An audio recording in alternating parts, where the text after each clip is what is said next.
G'day trendsetters, Greg here from Fishplate Films and welcome back to 17B. That's episode 17B of the BNSF Birdwood subdivision. Well, look at this. Yes, it's not quite scenery, but you know, it's a little bit of a mock-up. Now I promised that in the part A of this series. So I'm starting to go around and do a bit of cardboard stuff to see where I think I want mountains, all that sort of thing, because I've got no idea. So, as I promised, we've got some trains running in this one. We've got a couple more things to go through, a couple little more tips, and then we'll get into the new track work and run some trains. So let's have a look. Now trendsetters, here's a Fishplate Films fun fact. If you've got a situation where like these Pico turnouts and the crossings, they don't take their sleepers out very far or the ties out very far, so you end up having this situation where the ties or sleepers have to intermingle in here. And I used to do all sorts of things, so I'd try and cut them on an angle and all that sort of thing and try and force the track in, and you can't drop it in from the top because you've got your fish plate. So what you do is you get your piece of flex track and you take off as many sleepers as you need to get them interwoven, something like that, and you put them in like so. Now you know I've already cut the ties off this first one here, so the fish plates will go in like that. So that's all nicely interwoven in there, and then we just get the remainder of our track and slip it through. Always one's going to play up, isn't it? Oh, there we go. In we go.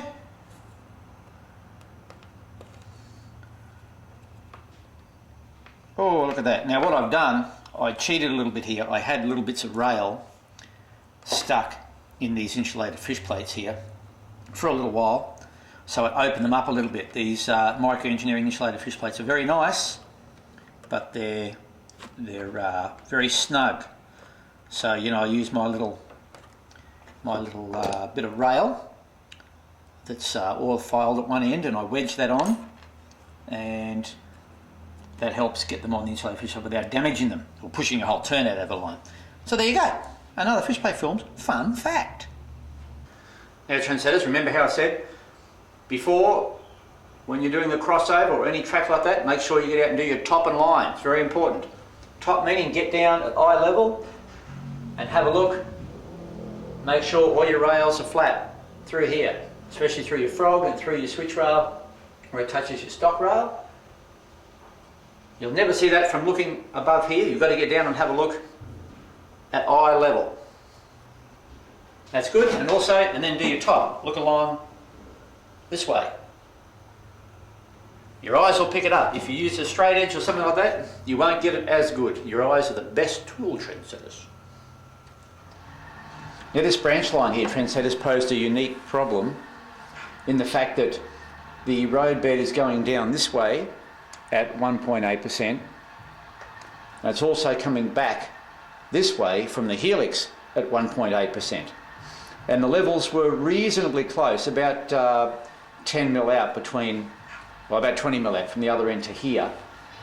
So what we had to do was to get this track here to stop going downhill, to level off, and then almost instantly start going uphill again. We had to do the same from the other side. Now, I tried to do it with the old 20 mil 3/4 inch ply here, and it just wouldn't bend quick enough. So what I had to do was do it in two 12 mil sheets of ply and get the curvature I needed. So I had to go as gentle as I could down, and then a slight flat, and then a slight gentle back up the grade the other way. Now if you go, of course, too quick like that, it doesn't look realistic, and also it can lead to locomotives bottoming out on the cow catchers and on the pilots, I should say, and stuff like that. So it had to be very gently done.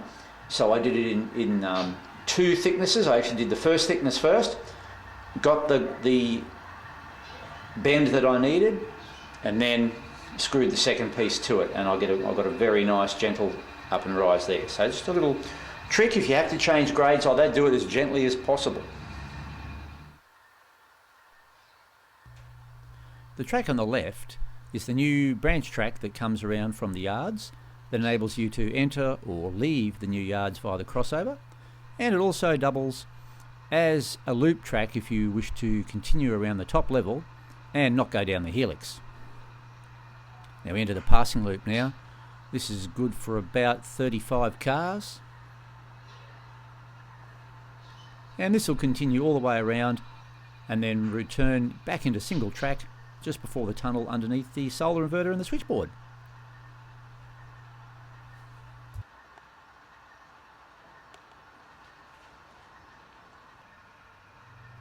The other end of the branch track starts right here and goes underneath the main and the loop track and enters the helix area.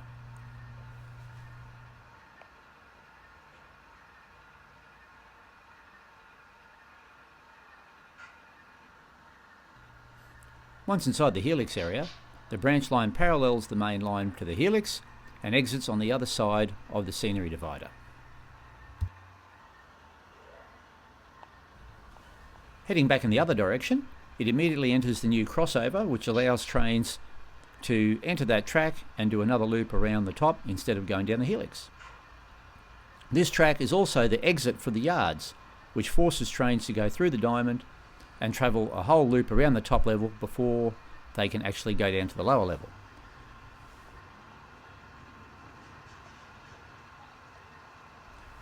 Any train entering or exiting the yard does not have direct access to the helix and must pass through this diamond and do a complete loop of the top level before it can go down the helix. This adds quite a lot of time and more complexity to operations, which is what we want, trendsetters.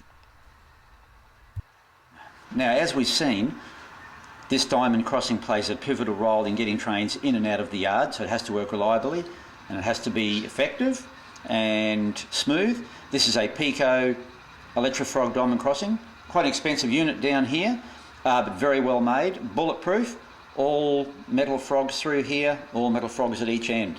So you're going to have no wear. It's a very smooth crossing, very well built. Now there's one hassle with it because it's Electrofrog. These outer rails here always stay the same polarity. They're the same as your rails that come up to the crossing. And your frogs here stay the same, but there's a gap here and a gap here, same there and there.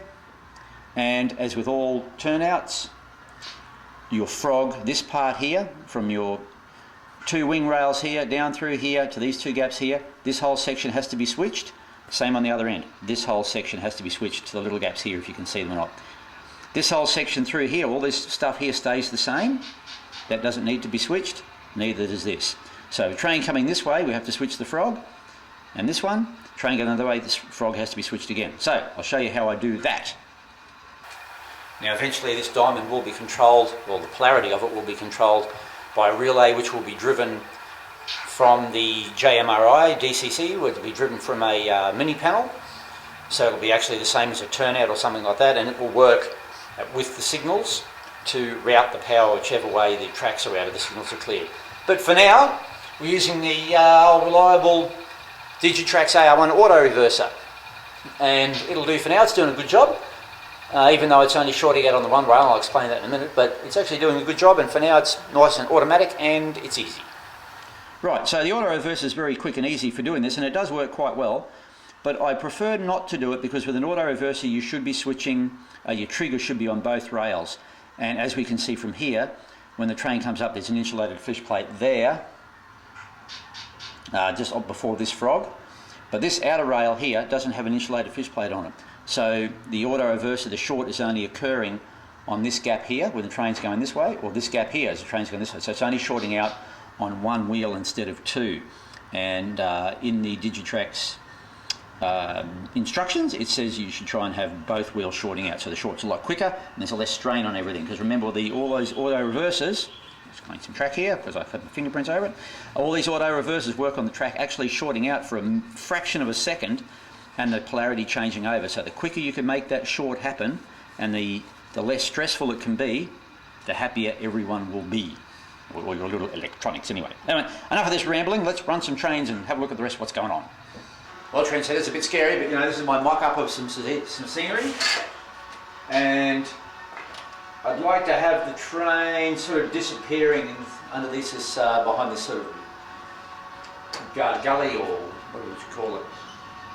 Cutting is the word I'm after.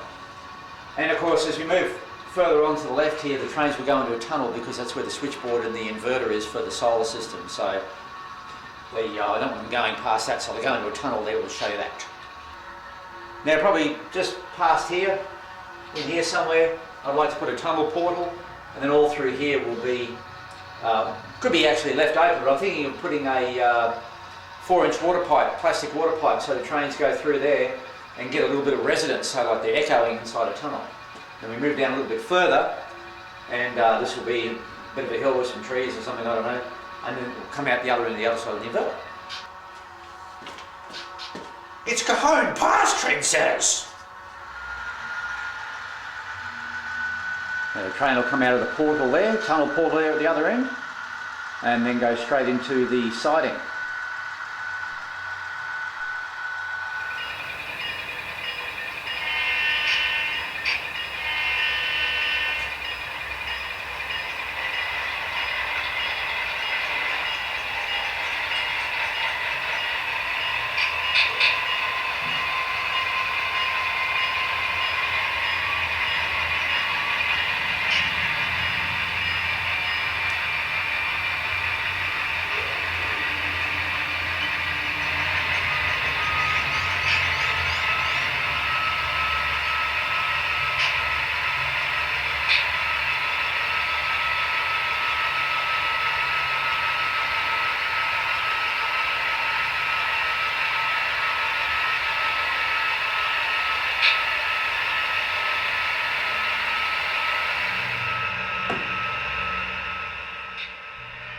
After sitting in the yard for literally 3 months, our intermodal train finally departs, crosses the new diamond and onto the branch track.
Our train must stop here for a meet.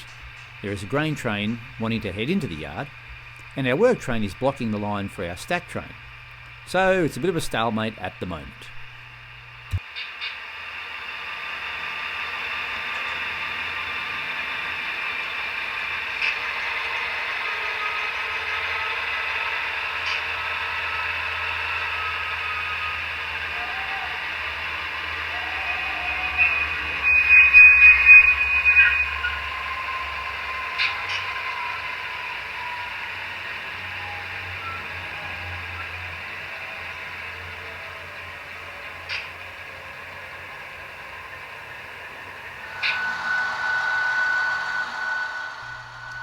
At the other end of the loop, our grain train emerges from the tunnel and enters the siding.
It's now a waiting game. Once our work train clears the section, our intermodal train can follow, and that will allow the grain train to enter the yard.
Had our grain train crossed over at the new crossover, it would have done another loop of the upper level.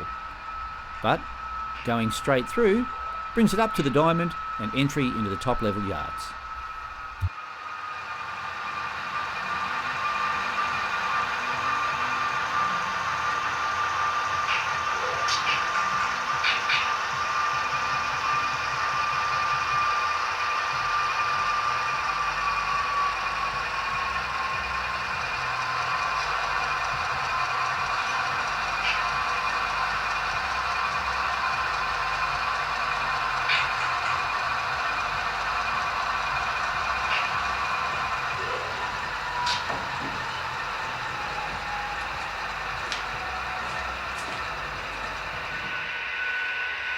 Well, trendsetters, there you have it.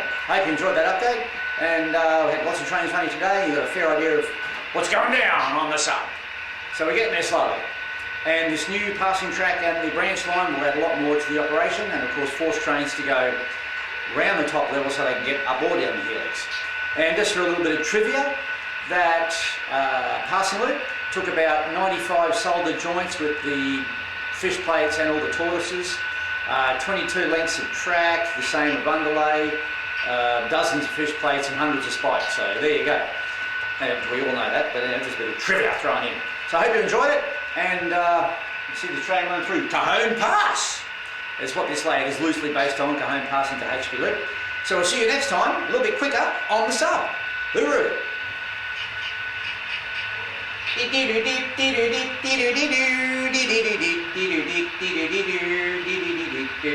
Right on the thing.